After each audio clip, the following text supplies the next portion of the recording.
السلام علیکم جی ہاں اللہ وعلیکم السلام. ہاں شروع کیجیے, وہاں سے تھوڑا کنٹینیو. تو دوسرے پارے میں اللہ تبارک و تعالیٰ نے طلاق کے بارے میں جو ہے کچھ تفصیلی احکامات بتائیں. عام طور پر ہم سمجھتے ہیں کہ طلاق ہی جو ہے ہر مسئلے کا حل شوہر بیوی کے جھگڑے کا، لیکن شریعت نے جو ہے کچھ سٹیجز مقرر کیے، سٹیجز اور جو ہے اسے مراحل مقرر کیے. پہلا مرحلہ ایلا کہتے ہیں، قسم کھانا. یعنی شوہر بیوی میں اگر جھگڑا ہو گیا تو سب سے پہلا شوہر جو ہے قسم کھا لے گا. یہ قسم جو ہے شوہر 1 مہینے کے لیے، 15 دن کے لیے، 1 ہفتے کے لیے، 2 مہینے کے لیے، 3 مہینہ، زیادہ سے زیادہ 4 مہینے تک شوہر قسم کھا سکتا ہے. یعنی قسم کیا ہے کہ قسم کھا لے گا کہ میں آج کے بعد جو ہے بیوی سے کہے گا کہ آج کے بعد میں تجھ سے تعلقات نہیں رکھوں گا، تجھ سے جو ہے بات چیت نہیں ہوگی، تیرے سے تعلقات نہیں رکھوں گا. یہ مسنون ہے، یہ خود اللہ کے رسول کے زمانے میں ہوا ہے. اللہ کے رسول نے خود جو ہے کچھ مسئلے پر، میں انشاءاللہ آگے جو صورت آئیں گی اس میں وہ تفصیل بتاؤں گا انشاءاللہ. تو جو ہے امہات المومنین سے پیارے نبی نے 1 مہینے کے لیے قسم کھا لیا تھا کہ جو ہے ملیں گے نہیں اس طرح سے. تو یہ پہلا اسٹیج ہے. آدمی اگر چاہے 4 مہینے تک آدمی قسم کھا سکتا ہے. 4 مہینے کے بعد بھی دونوں میں بات چیت امپرومنٹ نہیں ہوئی، کچھ جو ہے تعلقات اچھے نہیں ہوئے، سدھرے نہیں، تو اس کے بعد جو ہے دوسرا مسئلہ طلاق کا آئے گا. تو 4 مہینے تک کے لیے شریعت نے کہا. یہ پہلا اسٹیج ہے. دوسرا اسٹیج کیا ہے؟ اللہ تعالیٰ قرآن مجید میں فرماتا ہے، سورہ نساء میں اس بات کو اللہ نے وضاحت کی کہ جب شوہر اور بیوی میں انبن ہو جائیں، شوہر اور بیوی میں بات جو ہے نہ بنے، شوہر اور بیوی میں جھگڑا ہو جائیں، اور یہ جو ہے بہت ایکسٹریم لیول میں اگر جھگڑا جا رہا ہو، تو شریعت نے کہا کہ فعیذوہن، شوہر کو چاہیے کہ بیوی کو نصیحت کرے، بیوی کو چاہیے کہ شوہر کو ایسا نہیں کہ جو ہے صرف شوہر سے بیوی سے کمی ہوتی ہو، شوہر سے بھی کمی ہو سکتی ہے. شریعت نے کہا کہ ایک دوسرے کو نصیحت کرو، نصیحت ہونی چاہیے، کیونکہ ایک دوسرے کے حقوق کے بارے میں آج سب سے بڑا مسئلہ کیا ہے؟ آج ہم معمولی سی کوئی چیز پکانا بھی چاہتے ہیں، یوٹیوب میں جا کر ہم لوگ جو ہے اس کے مینیوز دیکھتے ہیں، اسے کیسا پکانا ہے، کیا کرنا ہے، کیا کمی، کیا زیادتی، کتنا کیا چیزیں ڈالنا ہے، انگریڈینٹس کیا ملانا ہے، ساری چیزیں ہم جانتے ہیں. لیکن ہمارے لیے افسوس کی بات کیا ہے؟ شادی ہوتی ہے، ماں باپ اپنی اولاد کو یہ سکھاتے نہیں کہ لڑکے کو یہ نہیں سکھاتے کہ بیوی کے ساتھ کیسے ہونا چاہیے، بچی کو یہ نہیں سکھاتے کہ شوہر کے ساتھ، اس کے گھر والوں کے ساتھ کیسا سلوک کرنا چاہیے، کیسا جو ہے برتاؤ کرنا چاہیے. آدمی جو ہے یہ تمام چیزیں نہیں ہونے کی وجہ سے کیا ہوتا ہے، بہت سارے مس انڈرسٹینڈنگ ہو جاتی ہیں، کیونکہ لڑکی ایک خاندان سے آتی ہے، لڑکا ایک دوسرے خاندان سے ہوتا ہے، دونوں کے ماحول، دونوں کے سلیقے، دونوں کی تہذیب، دونوں کے کلچر الگ الگ ہوتے ہیں، تو دونوں میں بات نہیں بنتی. تو یہ ذمہ داری ہر ماں باپ کی بنتی ہے کہ شادی سے پہلے لڑکی کو یہ جو ہے بتائیں کہ شوہر کے اور اس کے گھر والوں کے کیا حقوق تجھ پر بنتے ہیں. لڑکے کو اس کے ماں باپ یہ بات بتائیں، یا شادی کرنے سے پہلے لڑکا اس بات کو جاننے کی کوشش کریں کہ بیوی کا میرے اوپر کیا حق بنتا ہے، اور جو ہے اس کے گھر والوں کا میرے اوپر کیا حق بنتا ہے. یہ بہت اور بہت ہی اہم چیز ہے. شریعت نے کہا، کیونکہ جیسے مثال کے طور پر آدمی جو ہے نصیحت کرے، بیوی کے تعلق سے شریعت نے حکم دیا کہ شوہر کا کتنا بڑا مقام ہے. شوہر کا اتنا بڑا مقام ہے، اللہ کے نبی نے فرمایا سجدے تعظیمی، عزت کے لیے سجدہ کرنا دین اسلام میں اجازت نہیں ہے. پچھلی شریعتوں میں تھا، آدم علیہ السلام کی شریعت میں، یوسف علیہ السلام کی شریعت میں اجازت تھی. آدمی جو ہے عزت کے طور پر دوسروں کے آگے سر جھکا سکتا تھا، سجدہ کر سکتا تھا. لیکن دین اسلام میں، شریعت محمدی میں حکم آ گیا کہ سجدے کا حق صرف اللہ کا ہے، اللہ کے علاوہ کسی کے لیے سجدہ کرنے کی اجازت نہیں. اللہ کے نبی نے شوہر کے مقام کو بتاتے ہوئے کہا کہ اگر اسلام میں، دین محمدی میں کسی کو سجدہ کرنے کا حکم ہوتا تو میں بیوی کو حکم دیتا کہ وہ اپنے شوہر کے لیے سجدہ کرے. سوچ کر دیکھیے شوہر کا کتنا بڑا مقام اسلام میں دیا گیا.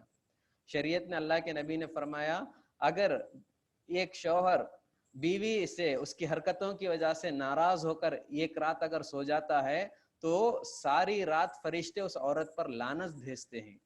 اور اللہ کے نبی نے یہ بھی فرمایا کہ اگر بیوی شوہر کو اگر ناراض کر دیتی ہے، وہ چاہے کتنی بڑی عبادت گزار کیوں نہ ہو، اس کی نمازیں اس کے کان کے اوپر تک نہیں جاتی. تو شوہر کو خوش رکھنا، شوہر کی خوشی میں اپنی خوشی کو تلاش کرنا، ایک بیوی کا حق بنتا ہے. تو شریعت جو ہے ماں باپ کو یہ سکھانا چاہیے. اگر یہ تمام چیزیں ہم سکھا کر بھیجیں گے، انشاءاللہ گھر کا ماحول بڑا خوشگوار ہوگا. کیونکہ عام طور پر ماں باپ کیا کر دیتے ہیں، بچوں کو پہلے سے ہی مائنڈ سیٹ کر دیتے ہیں کچھ بھی ہوگا فوراً فون کر، میں آ کے جو ہے 2 میں 1 دیکھ لیتا ہوں، میں کیا کرنا ہے میں دیکھ لیتا ہوں. تو جو ہے بچیوں کو پہلے سے ہی جو ہے ڈھیل مل جاتی ہے اور جو ہے بڑی سہولت ہو جاتی ہے شوہر کے ساتھ بغاوت کرنے کا.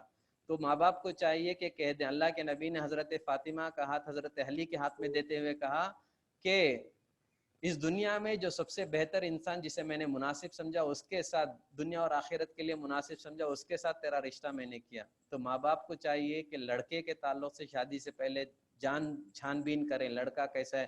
میں تو ہمیشہ کہتا ہوں سب سے پہلے اگر آپ اپنی بچی کا، اپنی بہن کا، اپنی بیٹی کا کہیں نکاح کرنا چاہتے ہیں، سب سے پہلے مسجد کے امام سے جا کر پوچھئے، کہ امام سے پوچھئے کیا وہ مسجدوں کو، نمازوں کو برابر آتا ہے. اگر امام کہتا ہے ہاں نماز کو آتا ہے، اس کے بعد بات آگے بڑھائیے. پیسوں کو مت دیکھیے، خوبصورتی کو مت دیکھیے، رنگ کو مت دیکھیے، کیونکہ اللہ کے نبی نے فرمایا کہ دیندار لڑکے اور دیندار لڑکیوں کا انتخاب کرو، زندگی میں سکھی رہو گے، خوش رہو گے. کیونکہ جو اللہ ہم کو کھلاتا ہے، پلاتا ہے، خوشحال زندگی دیا ہے، جو لڑکا اللہ کا حق ادا نہیں کرتا، وہ آپ کی بیٹی، بہن اور آپ کی بچی کا حق کہاں سے ادا کرے گا؟ سوچ کر دیکھیے. سب سے پہلے مسجد کے امام سے پوچھئے، اس کے اخلاق و کردار دیکھیے، اس کے دوستوں کو دیکھیے، اس کا دوست کیسا ہے. تو اس کے بعد جو ہے شادی کا آغاز کریں، اس کے بعد انشاءاللہ زندگی خوشگوار ہوگی. جو ہے لڑکوں کے تعلق سے شریعت نے کہا کہ عام طور پر لڑکیوں کو اس کی خوبصورتی، اس کے مال، اس کے خاندان کو دیکھ کر کیا جاتا ہے. فَاصْفُرْ بِذَاتِ الدِّينِ تَرِبَتْ يَدَاكَ، دیندار لڑکیوں کا انتخاب کرو، زندگی میں خوش رہو گے، سکھی رہو گے. اور جو ہے لڑکوں کو جو ہے شوہروں کو یہ تعلیم دی گئی کہ بیوی کا تم پر کتنا بڑا حق ہے، وہ سب کچھ اپنا چھوڑ کر تمہارے خاطر آتی ہے، تو تم اس کا جو ہے ذمہ داری سنبھالنا ہے، اس کا دیکھ بھال کرنا ہے. اور بہت سارے حقوق ہیں. اللہ کے نبی نے فرمایا خیرکم خیرکم لأہلی وانا خیرکم لأہلی، تم میں سے بہتر آدمی وہ ہے جو اپنی بیوی بچوں کے ساتھ بہتر ہے. عام طور پر آدمی جو ہے لوگوں میں اس کی تعریف ہوتے ہیں، لوگوں میں اس کے چرچے ہوتے ہیں، لیکن اس کی بیوی اسے جو ہے برا بلا کہتی ہے، اس کے بچے اسے جو ہے اچھی عزت نہیں دیتے ہیں، تو ایسا انسان ناکام ہے. اللہ کے نبی نے فرمایا تم میں سے بہتر آدمی وہ ہے جو اپنی بیوی بچوں کے ساتھ بہتر ہے. اپنی بیوی بچوں کے ساتھ بہتر ہے. کیونکہ دیکھنا ہو تو حضرت علی سے پوچھو کہ ان کے سسر ان کے لیے کتنے بہتر ہیں. ماں عائشہ سے پوچھو کہ ان کے شوہر ان کے لیے کتنے بہتر ہیں. حضرت فاطمہ سے پوچھو کہ ان کے والد ان کے لیے کتنے بہتر ہیں. اللہ کے نبی نے ہر ایک کا حق برابر ادا کیا تھا. تو شوہر کو بھی چاہیے کہ برابر بیوی کا حق ادا کریں، ماں باپ کا حق ادا کریں. ایسا نہ ہو کہ بیوی کی بات سن کر ماں باپ کا حق چھین لیں، ایسا نہ ہو کہ ماں باپ کی بات سن کر بیوی کا حق چھین لیں. دونوں چیزیں نہیں ہونی چاہیے. تو یہ نصیحت، یہ اللہ تعالیٰ قرآن میں کہتا ہے طلاق سے پہلے یہ سب سے اہم چیز ہے. فَعِظُوهُنَّ، اگر شوہر بیوی میں مس انڈرسٹینڈنگ ہوتی ہے تو محلے کے امام کو یا جو لوگ دین جاننے والے ہیں ان کو رکھ کر شوہر بیوی کے درمیان بات کرانی چاہیے. شوہر کو اس کے حقوق بتانی چاہیے، بیوی کو اس کے حقوق بتانی چاہیے. بہت اہم چیز ہے. اس کے بعد کہا وَاهْجُرُوهُنَّ فِي الْمَضَاجِعِ، یہ ایک مرحلہ، یہ ایک سٹیج ہے. اگر نصیحت کرنے کے باوجود بھی جو ایک دوسرے کو سمجھ نہیں پاتے ہیں، سمجھ نہیں پاتے ہیں، تو شوہر کے لیے کہا گیا، بیوی کے لیے کہا گیا کہ شوہر بیوی بستروں میں الگ ہو جائیں. کیونکہ جتنی بڑی نفرت بھی کیوں نہ ہو، لیکن جب بستر میں الگ ہو جاتے ہیں تو ایک دوسرے کی قدر معلوم ہوتی ہے، پھر آپس میں مل جا سکتے ہیں. تو یہ دوسری چیز فرمائی. اور تیسری چیز شریعت نے کہا، اگر یہ ایک مرحلہ شریعت نے یہ بھی کہا کہ اگر اس کے باوجود بھی دونوں میں بات سدھرتی نہیں، سنبھلتی نہیں، تو معاشرے کے وَضْرِبُوهُنَّ، یہ ایک تو بتایا گیا کہ اتنا مار مارو کہ کوئی زخم نہ ہو، غیر مبرہ، ضربن غیر مبرہ، ایسا مار جو ہے بیوی کو ہلکے سے مار سکتے ہو سمجھانے کے لیے، اس کی یہ کرنے کے لیے کہ جو ہے حالات سدھر جائیں. اس کے علاوہ کچھ مفسرین نے یہ بھی کہا کہ معاشرے کے لوگوں کو مثال دے کر مثال دینی چاہیے. دیکھو ہمارے امی ابا ہیں 25-40 سال سے جو ہے آپس میں پیار و محبت کے ساتھ رہتے ہیں، ہم لوگ ایسا نہیں لڑنا چاہیے. تو اس طرح ایک دوسرے میں جو معاشرے میں خوشحال زندگی جی رہے ہیں ان کو دیکھ کر جو ہے ہم لوگ مثال دینا چاہیے، شریعت نے اسے کہا. تو یہ تمام سٹیجز ہیں، مراحل ہیں. کیسا طلاق جو ہے ایسے اٹھاتے ساتھ طلاق نہیں ہوتا. پہلے جو ایلا ہے، قسم کھانے کی بات ہے، نصیحت کی بات ہے، اس کے بعد جو ہے بستر میں الگ ہونے کی بات ہے، اس کے بعد جو ہے دوسروں کو دیکھ کر مثال دینے کی بات ہے. آخری مرحلہ کہا اگر بات اس کے بعد بھی نہیں بنتی ہے فَبَعْثُوا حَكَمًا مِّنْ أَهْلِهِ وَحَكَمًا مِّنْ أَهْلِهَا، تو تمہارے خاندان سے 2 بڑے آدمی کو بلاؤ، لڑکی والوں کے خاندان سے 2 بڑے آدمی کو بلاؤ، بلا کر لڑکا لڑکی کو رکھ کر بڑے لوگ بیٹھ کر آپس میں بات کریں، ایک دوسرے کو سمجھائیں. اتنے مراحل میں بھی اگر مسئلہ حل نہیں ہوتا ہے، اس کے بعد مسئلہ آتا ہے طلاق کا.